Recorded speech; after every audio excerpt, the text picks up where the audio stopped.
Shalom Bang Nius. Salam Bang Oniel. Apa kabarnya Bang? Puji Tuhan sehat. Oh puji Tuhan. Oke Bang, sebelumnya saya berterima kasih buat kesempatannya Bang Nius untuk hadir pada hari ini di Zoom saya. Dan kali ini saya ingin menjelaskan tentang dua cara hidup. Oke, di sini kita mulai saja ya. Baik. Nah, jadi saya sudah buat tabelnya, ada 6 tabel, 6 kotak tentang dua cara hidup. Nah, jadi pertama di sini kita tahu bahwa di sini Tuhan menciptakan dunia ya kan, atau menciptakan bumi. Dan di sini juga Tuhan menciptakan manusia. Untuk apa? Kita tahu bahwa Tuhan menciptakan manusia itu untuk berkuasa di dunia ini atau menguasai dunia di bawah otoritas Tuhan. Nah, itu terdapat di dalam kitab Wahyu pasal yang keempat ayat 11 dikatakan, "Ya Tuhan dan Allah kami, Engkau layak menerima puji-pujian dan hormat dan kuasa, sebab Engkau telah menciptakan segala sesuatu, dan oleh karena kehendak-Mu, semuanya itu ada dan diciptakan." Nah, sekarang apakah manusia ini berhasil untuk menguasai dunia ini? Nyatanya tidak ya kan? Karena apa? Karena manusia telah menolak Tuhan. Dia menolak Tuhan dan malah manusia ini ikut jalannya sendiri atau jauh dari Tuhan untuk menguasai dunia ini. Dia tidak mau di bawah pimpinan Tuhan. Maka hasilnya adalah dia tetap gagal untuk menguasai dunia ini. Dia gagal. Nah, dan di sini manusia semua telah menyeleweng.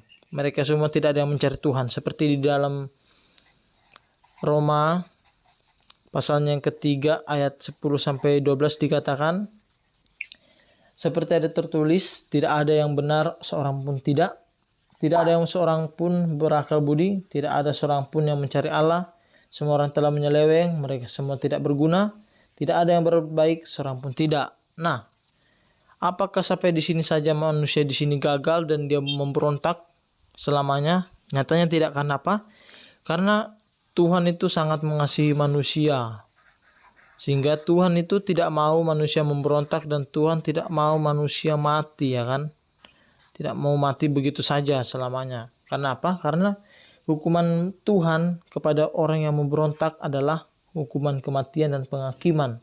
Seperti ada tertulis di dalam Ibrani pasalnya ke-9 ayat 27 dikatakan, dan sama seperti manusia ditetapkan untuk mati satu kali saja dan sesudah itu dihakimi. Nah, apakah sampai di sini saja? Nyatanya tidak juga, karena Tuhan lagi-lagi sangat sayang sama manusia dan sangat mengasihi manusia sehingga dia tidak mau manusia mati selamanya atau tidak mau manusia memberontak. Dan akhirnya di sini Tuhan mengutus anaknya yang tunggal, itu siapa? Yaitu Yesus Kristus ke dalam dunia ini, dan Yesus selalu hidup di bawah perintah Tuhan. Dan ia mati menggantikan kita di atas kayu salib. Dan Yesus mengambil kuasa hukuman yang diberikan kepada kita dan segala dosa dia tanggung, dan Yesus di sini membawa pengampunan. Itu terdapat di dalam 1 Petrus pasalnya ke-3 ayat 18 dikatakan, sebab juga Kristus telah mati sekali untuk segala dosa kita, ia yang benar untuk orang-orang tidak benar, supaya ia membawa kita kepada Allah, ia yang telah dibunuh dalam keadaannya sebagai manusia, tetapi yang telah dibangkitkan menurut roh. Nah, apakah sampai di sini saja Yesus mati? Nyatanya tidak. Kenapa? Karena Allah telah membangkitkan Yesus dari antara orang mati.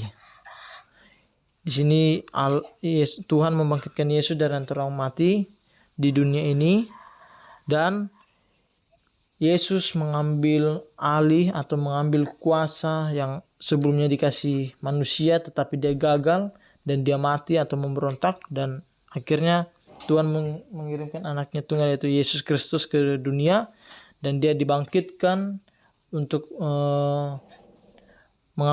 mengambil alih kuasa itu di dunia. Dan di sini Yesus telah mengalahkan maut dan Dia telah memberikan kita hidup yang baru.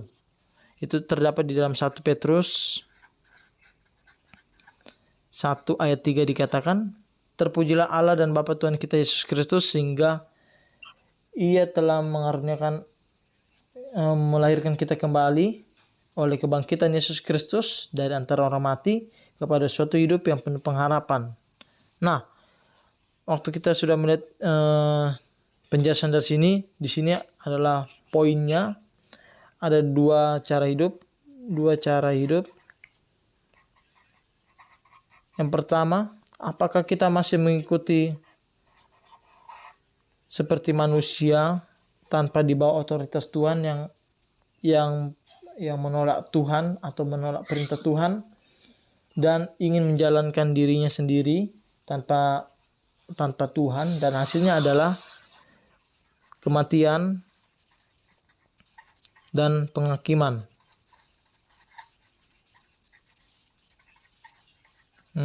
Yang kedua adalah mengikuti jalannya Yesus, mengikuti Tuhan.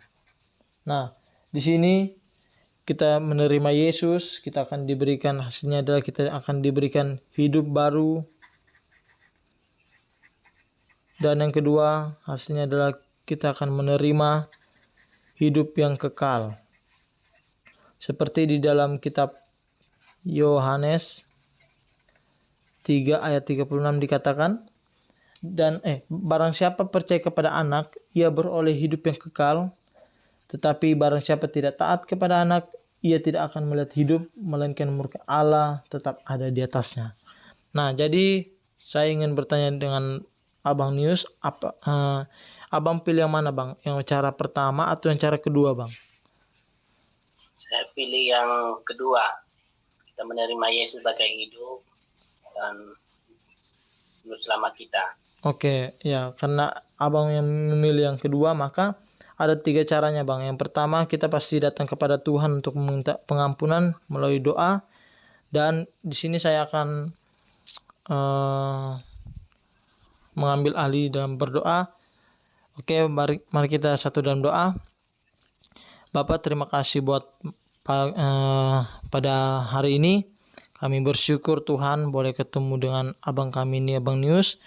Dan hari ini Tuhan, kami sadar kami adalah orang yang tidak layak di hadapan-Mu. Kami adalah orang berdosa. Tapi hari ini Tuhan, kami percaya karena Engkau telah mengirimkan anak yang tunggal itu Yesus. Kami sadar bahwa ada Yesus dalam diri kami.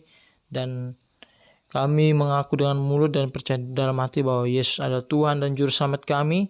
Karena itu Yesus telah memberikan kami hidup yang baru dan hidup yang kekal saat ini. Terima kasih Bapa, dalam nama Yesus. Amin.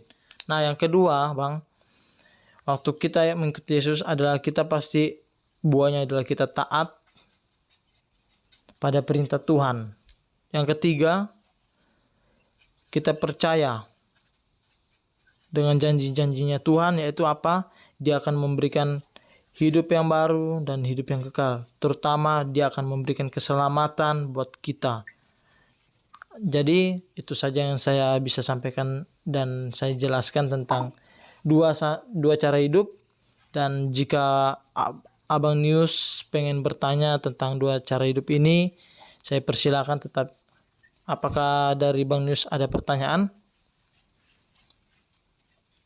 Kalau sama dari saya tidak ada, udah cukup jelas, Bang. Oke. Kasih tanya. Oke, sebenarnya makasih buat Bang News. Oke, terima kasih Bang buat Bang News yang boleh hadir pada hari ini. Saya bersyukur boleh bertemu dengan Bang News untuk saya menjelaskan tentang dua cara hidup. Oke Bang, terima kasih Bang. Shalom Bang. Terima kasih. Salam. Bye. Terima kasih.